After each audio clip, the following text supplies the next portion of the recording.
Multimeter. Electronics এবং electrical নিয়ে কাজ করার জন্য মাল্টিমিটার খুবই গুরুত্বপূর্ণ একটি ডিভাইস। কোনো কিছু পরিমাপ করার যন্ত্র হলো মিটার, আর যে মিটারের মাধ্যমে একাধিক রাশিকে পরিমাপ করা হয় তাকে বলা হয় মাল্টিমিটার। মাল্টিমিটার সাধারণত দুই ধরনের হয়, অ্যানালগ মাল্টিমিটার এবং ডিজিটাল মাল্টিমিটার। বর্তমান বাজারে বিভিন্ন ধরনের মাল্টিমিটারের প্রচলন আছে। আজকে আমরা বহুল প্রচলিত একটি মাল্টিমিটার নিয়ে আলোচনা করব। প্রথমে আমরা মাল্টিমিটার সম্পর্কে কিছু বেসিক তথ্য জেনে নেই। এটি হচ্ছে মাল্টিমিটারের ডিসপ্লে। এর নিচে যে দুটি বাটন দেখতে পাচ্ছেন, এর মধ্যে হলুদ বাটনটিকে বলা হয় হোল্ড অ্যান্ড সিলেক্ট বাটন। এর সাহায্যে ডিসপ্লেতে কোনো লেখাকে ধরে রাখা যায়, আবার বিভিন্ন অপশন সিলেক্ট করা যায়। আর পাশের যে সুইচটি আছে, এই সুইচটি হচ্ছে ডিসপ্লের ব্যাকলাইটের সুইচ। অন্ধকারে এটি বেশ কাজে দেয়। মাঝখানে যে গোল জিনিসটা দেখতে পাচ্ছেন, এটিকে বলা হয় সিলেক্টর সুইচ অথবা সিলেক্টর নব। মূলত এই সুইচটিকে ঘুরিয়ে আমরা মাল্টিমিটারটিকে বিভিন্ন মোডে সেট করতে পারি, যেমন ভোল্টেজ, কারেন্ট, রেজিস্ট্যান্স, ক্যাপাসিট্যান্স ইত্যাদি ইত্যাদি। এই দুটি হলো টেস্ট প্রোব। এই মাল্টিমিটার দিয়ে আমরা যে যে ধরনের মান পরিমাপ করতে পারি তা হলো DC voltage, AC voltage, battery অর্থাৎ ব্যাটারি নষ্ট নাকি ভালো, ডিসি কারেন্ট, ডায়োড এবং কন্টিনিউটি টেস্ট, রেজিস্টর ইত্যাদি। কিছু কিছু মাল্টিমিটারে আবার ক্যাপাসিটর, ট্রানজিস্টর ও হার্জ পরিমাপ করার অপশন থাকে। সেগুলো একটু ব্যয়বহুল এবং অ্যাডভান্স লেভেল ইউজারদের জন্য। তবে যারা বেসিক লেভেলের আছেন তাদের জন্য এই ধরনের মিটার একদম পারফেক্ট। এবার আমরা দেখব কোনো কিছু পরিমাপ করার জন্য মাল্টিমিটার কিভাবে ব্যবহার করা হয়। প্রথমে আমরা ডিসি ভোল্টেজ পরিমাপ করব। আমাদের মিটারের ডিসি ভোল্টেজ রেঞ্জটি হলো 200 মিলিভোল্ট থেকে 600 ভোল্টেজ পর্যন্ত। তো শুরুতে আমরা একটি ব্যাটারির ভোল্টেজ পরিমাপ করে দেখি। আমাদের মিটারের এই অংশটি হলো ডিসি ভোল্টেজ অংশ। এবার মিটারের পয়েন্টারটি ডিসি 20 ভোল্টে সিলেক্ট করব, কারণ যেহেতু এই ব্যাটারির ভোল্টেজ 20 ভোল্টের বেশি হওয়ার কথা না। পয়েন্টটা সেট হওয়ার পর ডিসপ্লেতে দেখা যাচ্ছে ডিসি ভোল্ট 00, কারণ মিটারটিকে ব্যাটারির সাথে কানেক্ট করা হয়নি এখনও। এবার ব্যাটারির পজিটিভের সাথে মিটারের পজিটিভ প্রোব অর্থাৎ লাল প্রোবটি এবং ব্যাটারির নেগেটিভের সাথে মিটারের নেগেটিভ প্রোব অর্থাৎ কালো প্রোবটি সংযোগ করলাম, এবং ডিসপ্লেতে এখন দেখা যাচ্ছে 1.5 ভোল্ট, অর্থাৎ আমাদের এই ব্যাটারিটি 1.5 ভোল্টের ব্যাটারি। ডিসি ভোল্টেজ পরিমাপের ক্ষেত্রে আমরা যদি ব্যাটারির নেগেটিভের সাথে মিটারের পজিটিভ এবং ব্যাটারির পজিটিভের সাথে মিটারের নেগেটিভ টার্মিনালটি কানেকশন করি, তাহলে আমাদের মিটারে নেগেটিভ রিডিং দেখাবে। অর্থাৎ আমরা যদি উল্টো করে লাগাই তাহলে আমাদের মিটারে নেগেটিভ রিডিং দেখাবে। এখন যেমন 1.5 ভোল্ট দেখাচ্ছে, উল্টো করে লাগালে এটি -1.5 ভোল্ট দেখাতো। এবার একটি ডিসি পাওয়ার সাপ্লাই অথবা মোবাইল চার্জারের আউটপুট পরিমাপ করে দেখি। চার্জারের সাথে মিটারের প্রোব দুটি কানেক্ট করার পর মিটারের রিডিং আসছে 5 ভোল্ট। এখানে একটি কথা বলে রাখি, আমাদের পরিমাপকৃত দুটি পাওয়ার সাপ্লাইয়েরই সম্ভাব্য ভোল্টেজ রেঞ্জ আমার জানা ছিল, কারণ একটি রিমোটের ব্যাটারি ও একটি মোবাইলের চার্জারের আউটপুট ভোল্টেজ কখনোই 20 ভোল্টের উপরে যাবে না। তাই আমি সরাসরি 20 ভোল্টে সিলেক্ট করেছিলাম মিটারটি। আপনি যদি একটি সাপ্লাইয়ের সম্ভাব্য ভোল্টেজ সম্পর্কে আন্দাজ করতে না পারেন, তাহলে অবশ্যই মিটারটি সর্বোচ্চ রেঞ্জে সিলেক্ট করবেন। এবার আসি এসি ভোল্টেজের ক্ষেত্রে। এসি ভোল্টেজ পরিমাপ করতে চাইলে পয়েন্টারটি এসি রেঞ্জে সিলেক্ট করতে হবে। এই মিটারের এসি রেঞ্জ হচ্ছে 200 থেকে 600 ভোল্ট পর্যন্ত। ধরুন আমাদের বাসাবাড়ির সুইচ বোর্ডের ভোল্টেজ পরিমাপ করতে হবে, তাহলে মিটারটি সিলেক্ট করতে হবে 600 ভোল্ট এসিতে, কারণ আমরা জানি সুইচ বোর্ডের ভোল্টেজ সাধারণত 200-এর চেয়ে বেশি হয়, অর্থাৎ 220 ভোল্ট হয়ে থাকে সাধারণত। আমরা যদি 200-এর চেয়ে কম সিলেক্ট করি বা 200 সিলেক্ট করি, তাহলে অতিরিক্ত ভোল্টেজ মিটারের মধ্যে যাওয়ার কারণে মিটারটি নষ্ট হয়ে যেতে পারে। তো এই বিষয়টি অবশ্যই খেয়াল রাখতে হবে আমাদের। প্রোব দুটি কানেক্ট করার পর রিডিং আসলো 220 ভোল্ট। বলে রাখা ভালো, এসিতে কোনো প্লাস মাইনাস থাকে না, এজন্য প্রোব দুটি উল্টা করে লাগালেও কোনো সমস্যা নেই। রেজিস্টার চেক করার জন্য মিটারের পয়েন্টারটি ওহম রেঞ্জে সিলেক্ট করতে হবে। এই মিটারের ওহম রেঞ্জ হচ্ছে 200 ওহম থেকে 20 মেগা ওহম পর্যন্ত।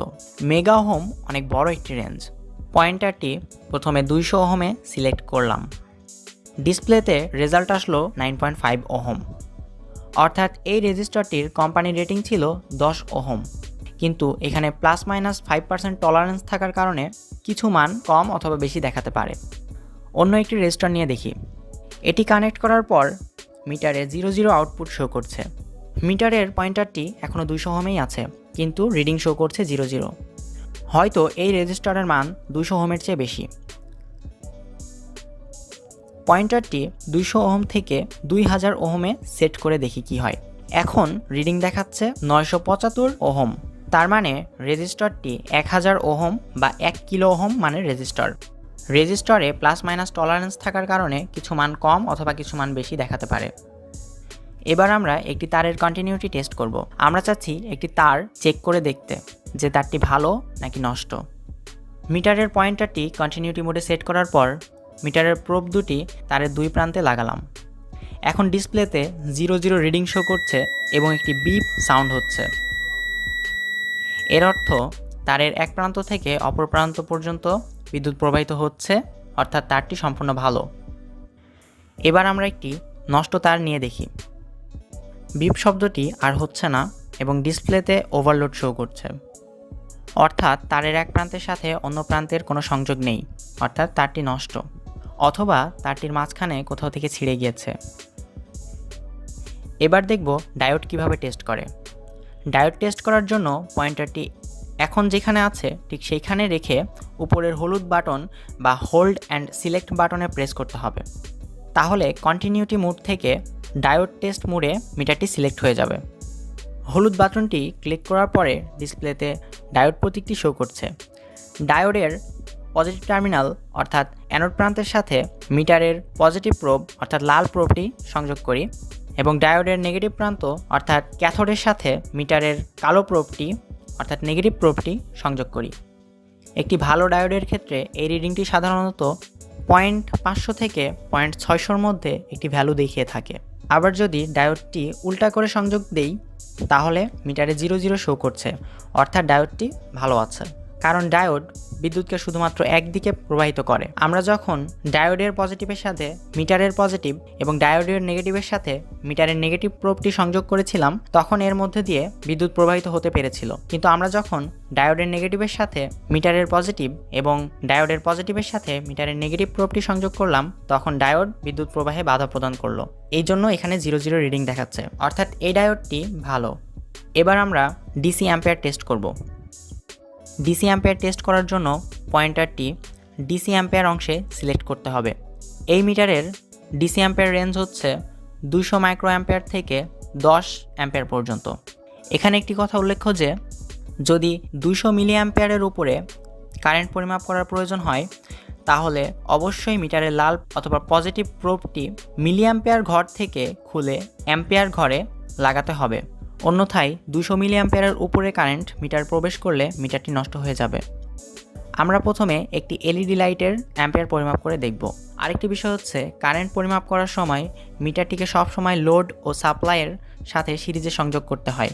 এখন লাইটটি বন্ধ এবং ডিসপ্লেতে 00 রিডিং শো করছে, অর্থাৎ কোনো কারেন্ট প্রবাহিত হচ্ছে না। কানেকশন কমপ্লিট করার পর এলইডিটি জ্বলছে এবং মিটারে 20 মিলি অ্যাম্পিয়ার কারেন্ট শো করছে, অর্থাৎ আমাদের এই যে এলইডিটা লাগানো আছে এটি 20 মিলি অ্যাম্পিয়ার কারেন্ট গ্রহণ করছে। এবার একটি মোটরের কারেন্ট চেক করব। একটি মোটর স্টার্ট হওয়ার সময় সাধারণের তুলনায় প্রায় 6 থেকে 10 গুণ বেশি কারেন্ট নিয়ে থাকে, তাই অবশ্যই মিটারের লাল প্রোবটি মিলি অ্যাম্পিয়ার থেকে অ্যাম্পিয়ারের ঘরে সিলেক্ট করতে হবে। মোটরের সংযোগ কমপ্লিট করার পর দেখলাম মিটারে 640 মিলি অ্যাম্পিয়ার কারেন্ট শো করলো, আবার কিছুক্ষণ পর তা 70 মিলি অ্যাম্পিয়ার হয়ে গেল, অর্থাৎ এই মোটরটি সাধারণত 70 মিলি অ্যাম্পিয়ার কারেন্ট নেয় এবং এর স্টার্টিং কারেন্ট 640 মিলি অ্যাম্পিয়ারের কাছাকাছি। এখানে একটি বিষয় উল্লেখ্য যে বড় মানের লোডের ক্ষেত্রে 10 সেকেন্ডের বেশি সময় ধরে মিটারের সাথে কানেক্ট করে রাখলে মিটারটি নষ্ট হয়ে যেতে পারে। আচ্ছা, এবার আসি কোন মিটারটি কাদের জন্য ভালো হবে। যারা একদম প্রথম থেকে শিখছেন তাদের শেখার জন্য অ্যানালগ মিটারটি ভালো হবে, কারণ এটি দামে কম এবং মিটারের কাটার অবস্থান দেখে মান পরিমাপ করতে হয় বলে একবার ভালোভাবে এই মিটার আয়ত্ত করতে পারলে যে কোনো মিটার ইউজ করতে পারবেন। আর প্রথমের দিকে অদক্ষতার কারণে ভুল সংযোগ দেওয়ার ফলে মিটারটি নষ্ট হয়ে যেতে পারে। যেহেতু দামে কম তাই আপনার লোকসানটিও কমের উপর দিয়ে যাবে, তাই অ্যানালগ মিটারটি নতুনদের জন্য ভালো হবে। এবং যারা টুকটাক মিটার ব্যবহার করতে পারেন তারা অবশ্যই ডিজিটাল মিটারটি নেবেন, যেন নিখুঁত ও ক্ষুদ্র ক্ষুদ্র মানগুলো নিয়ে আপনারা কাজ করতে পারেন। ভিডিওটি যদি আপনার কাছে ভালো লাগে এবং শিক্ষণীয় মনে হয় তাহলে অবশ্যই একটি লাইক এবং চ্যানেলটি সাবস্ক্রাইব করে বেল বাটনটি বাজিয়ে দিন। ভিডিওটি আপনার কেমন লাগলো এবং পরবর্তীতে কোন টপিকের উপর ভিডিও দেখতে চান তা আমাকে কমেন্ট করে জানান। খুব শীঘ্রই আপনার কাঙ্ক্ষিত ভিডিওটি পৌঁছে দেব আপনার কাছে। সম্পূর্ণ ভিডিওটি দেখার জন্য আপনাকে অসংখ্য ধন্যবাদ।